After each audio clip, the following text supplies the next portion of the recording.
We decided to stay and fight the fires. Our background story was such that for us there was no way that we were going to leave our home, having finally got a home after a number of years of a pretty tough time. So we got ourselves as well prepared as we could for it. That was my husband and my 2 sons. So from midnight until 2 o'clock in the morning, we put the sprinklers on, which were the saving grace. It meant there was a thin green strip around the outside of the house, which came up later, and the water was being recycled back through because there was so little water at that stage. Probably the most terrifying experience of it all was that my youngest son and my husband were down here fighting the fire, and I was with them, and one of the things that had happened was that all communication had gone. We're no longer able to use our phones, we weren't able to contact each other, so the power had gone, communication had gone, and our eldest son was up protecting his shed. And my youngest son said, "Mum, maybe you should go up and check on him." And so I raced up there, and he was there with a chainsaw in one hand and a hose in the other. And that is actually his industry. His industry is trees.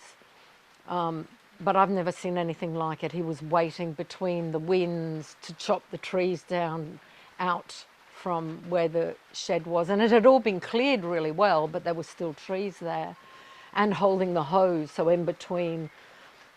I mean, it was really scary, and he said, "Mum, I'm so glad you're here," and he gave me another hose. But he had 3 really massive tanks. Only the one in the middle had any water in it at all, and the water was about this deep, and that's what the hoses we were using, and the tanks sat like this and you couldn't actually get through them. So I'm in this bit and he's in this bit, and that's when the fire came from up the hill and the forest and came right the way in over the top of the tanks. And I remember thinking, if that fire catches on those tanks, this is it. This is the end of us. It was a miracle. The wind took the fire back out into the forest, and it's a bit of a joke, but it is now, but it wasn't at the time. I stood at the edge of where the fire was and I screamed like you would not believe. I said, "Get the hell out of here.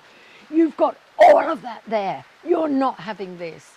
And it was a visceral response to this.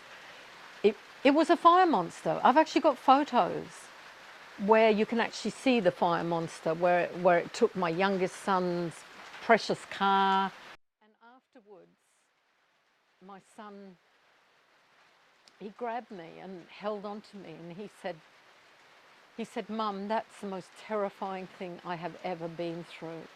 This is a man that scales 40 and 50 metre trees in the worst of conditions. Nothing scares him.